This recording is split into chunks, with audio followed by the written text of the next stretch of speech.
Good morning everyone. आज हम करेंगे chapter 4 economic and social aspects of advertising. इसमें हम पहले ही इकोनॉमिक एस्पेक्ट्स कर चुके हैं, जो कि होते हैं effect on production cost, effect on demand, effect on competition, effect on consumers choice, effect on business cycles, effect on national income, creation of utility, effect on employment, effect on product quality and effect on standard of living. आज हम करेंगे advertising के social aspects.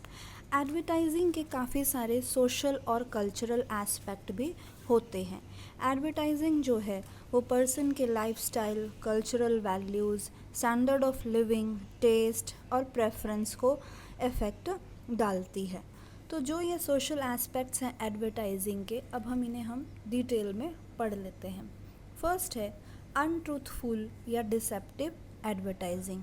इसका मतलब होता है कि advertising जो है कई बार अनट्रूथफुल होती है, सच्ची नहीं होती या लोगों को गुमराह करने वाली होती है। इट रेफर्स टू मिसलीडिंग और अनट्रूथफुल या फ्रॉडुलेंट एडवर्टाइजमेंट्स। कुछ एडवर्टाइजमेंट्स ऐसी होती है जो लंबे चौड़े वादे करती हैं, चीज़ों को बढ़ा चढ़ा करके बताती हैं। इस तरीके की जो एड्स होती हैं जिनमें फॉल्स क्लेम्स होते हैं उनको डिसेप्टिव एड्स कहा जाता है। इसका मतलब है कि वो एड्स जो है सच्ची बात प्रोडक्ट की या सर्विस के बारे में नहीं बताती, केवल जो ब्राइटर साइड है प्रोडक्ट की वो बताती हैं और जो उसके वीकनेसेस हैं प्रोडक्ट की वो छुपा लेती हैं।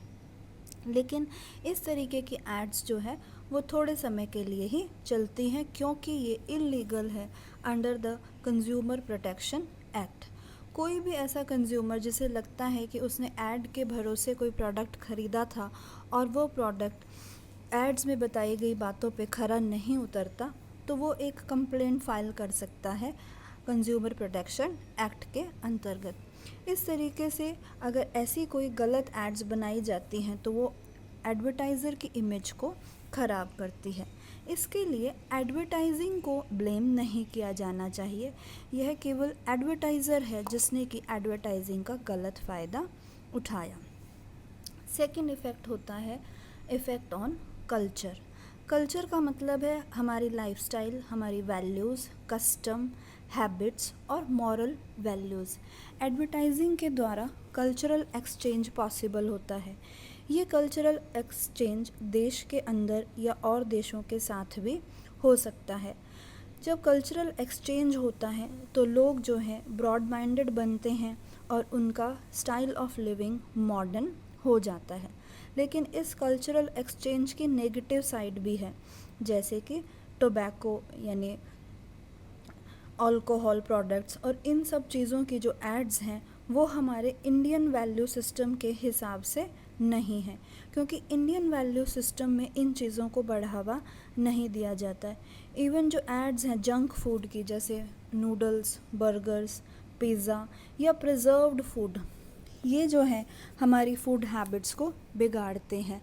और आजकल जो है बच्चे और यूथ जो है ऐसे फूड्स की ज़्यादा मांग करने लग गए हैं। यानी एड्स जो हैं उसने इस तरीके से हमारे स्टाइल को गलत तरीके से प्रभावित किया है। तीसरा इफ़ेक्ट है इफ़ेक्ट ऑन मीडिया। मीडिया जैसे न्यूज़पेपर, मैगज़ीन, टीवी एक्सेट्रा, इन लोगों को एड्स के द्वारा काफ़ी आमदनी होती है। ये मेजर सोर्स होता है उनके रेवेन्यू का।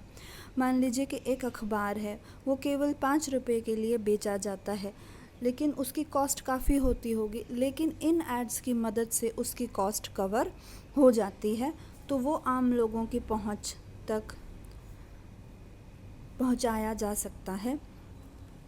एडवर्टाइज़र्स जो हैं, अब ये क्रिटिक्स जो हैं वो आर्ग्यू करते हैं कि जो मीडिया है वो पूरी तरीके से एडवर्टाइज़र कंट्रोल कर लेता है, वो पैसे के दम पे उनकी फ्रीडम जो है वो ख़त्म कर देता है। मीडिया जो है कभी भी इस बात की ज़िम्मेवारी नहीं लेता कि उसके ऊपर कौन सी ऐड दिखाई जा रही है, क्योंकि उन्हें डर लगता है कि कहीं जो कंपनियां उनसे ऐड करवा रही हैं वो उन्हें छोड़कर किसी और मीडिया पे ना चली जाए। उन्हें fear of loss of revenue होता है। मीडिया जो है कभी भी ऐसी कंपनियों के बारे में नेगेटिव रिमार्क्स या नेगेटिव न्यूज़ भी नहीं दिखाता है, लेकिन इसके लिए भी एडवर्टाइजिंग को ब्लेम नहीं किया जाना चाहिए, क्योंकि ये मीडिया की मॉरल रिस्पॉन्सिबिलिटी है और उसे ध्यान रखना चाहिए कि वो गलत तरीके के ऐड ना दिखाए। नेक्स्ट है मटेरियलिज़म।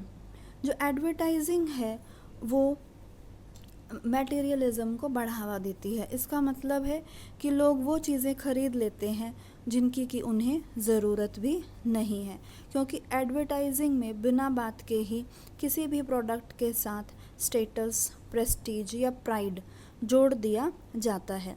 यानी ये लोगों को मजबूर करता है ताकि वो ये चीज़ें खरीदें, जबकि वास्तव में उन्हें इन चीज़ों की ज़रूरत नहीं है। से फॉर एग्ज़ाम्पल लोग आजकल महंगे महंगे गाड़ियाँ या महंगे महंगे सेल फ़ोन या महंगी घड़ियाँ ही खरीदते हैं, जबकि इनका काम सिर्फ एक सिंपल घड़ी जो 500 रुपये में आ जाती है वो भी टाइम बताती है, लेकिन महंगी घड़ियाँ 1 लाख या 10 लाख तक की भी आती हैं, जो कि बेसिक रिक्वायरमेंट नहीं है।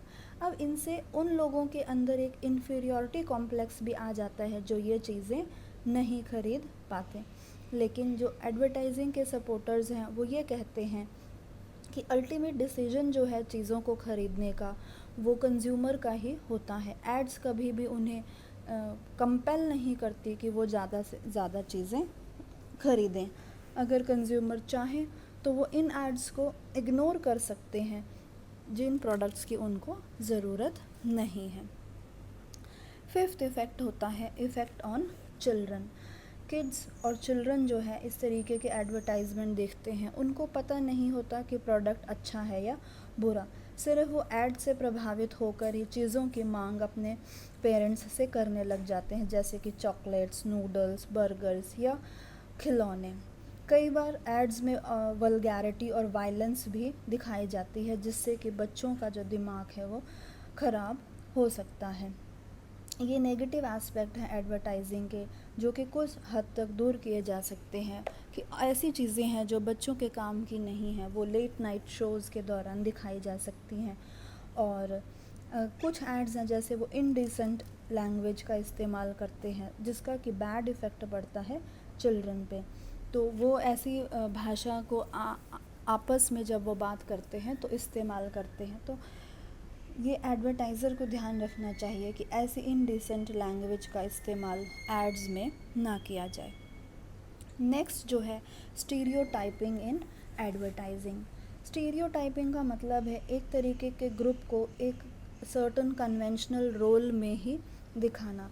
से फॉर एग्ज़ाम्पल जो एडवर्टाइजिंग है वो वुमेन को स्टीरियोटाइप करती है, एजड पर्सन को यानी बूढ़े लोगों को वो स्टीरियोटाइप करती है। यानी कि एडवर्टाइजमेंट्स में औरतों को ज़्यादातर एज ए हाउसवाइफ या एज ए मदर ही दिखाया जाता है। उनको हमेशा एक सजावटी वस्तु के तौर पे पेश किया जाता है। उनको कभी भी प्रोफेशनल रोल में या की पोजीशन होल्ड करते हुए या एज ए डिसीजन मेकर नहीं दिखाया जाता।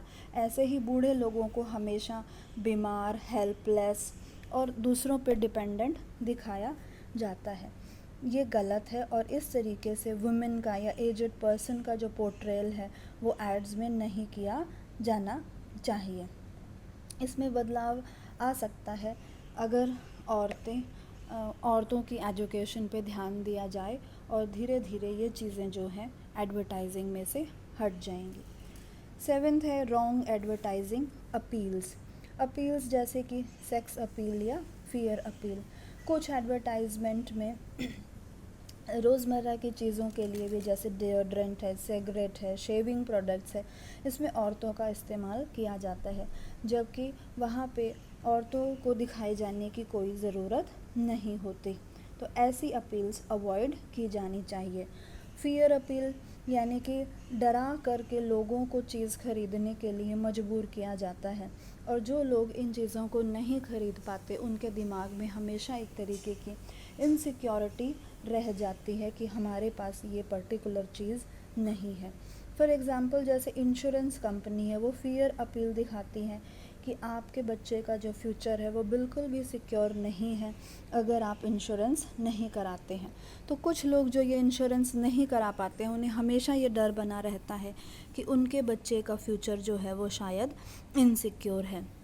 एडवर्टाइजिंग जो है कंफ्यूज करती है पीपल को, इट कंफ्यूजेज द पीपल, यानी वो एक तरीके की अननेसेसरी डिफरेंस क्रिएट कर देती है ब्रांड में, जबकि असल में ऐसे ब्रांड्स में कोई भी डिफरेंस नहीं होता। से फॉर एग्ज़ाम्पल लक्स साबुन है या ब्रीज़ साबुन है, लेकिन एड्स इस तरीके से दिखाई जाती है कि लक्स बहुत ज़्यादा बेहतर है और ब्रीज़ कहीं लगता है कि उससे कम है, यानी कि अननेसेसरी जो है डिफरेंस क्रिएट किया जाता है। इससे जो कंज्यूमर है वो कंफ्यूज हो जाता है कि वो कौन सा प्रोडक्ट ले।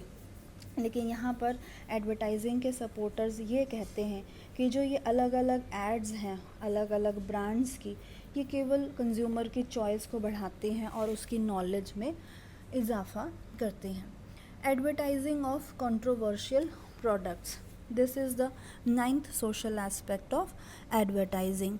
कुछ एड्स हैं जो कि टोबैको से रिलेटेड हैं, अल्कोहल से रिलेटेड हैं या कॉन्ट्रासेप्टिव से रिलेटेड हैं। ये कंट्रोवर्शियल होती हैं, इनकी ज़रूरत नहीं होती, इनकी ऐड दिखाई जाने की भी कोई ज़रूरत नहीं है। एडवर्टाइजिंग के सपोर्टर्स अब ये कहते हैं कि जब भी ऐसे कोई धूम्रपान की ऐड आती है या अल्कोहल की ऐड आती है तो इसके ऊपर एक स्टैट्यूटरी वार्निंग दी जाती है कि स्मोकिंग करना इंजूरियस टू हेल्थ है, ड्रिंकिंग करना इंजूरियस टू हेल्थ है। और जैसे कॉन्ट्रासेप्टिव्स की जो ऐड है उसके बारे में सपोर्टर्स ये कहते हैं कि ये यूथ को फैमिली प्लानिंग के लिए जागृत करती हैं और एड्स जैसी बीमारियों से बचने के लिए जागृत करती हैं।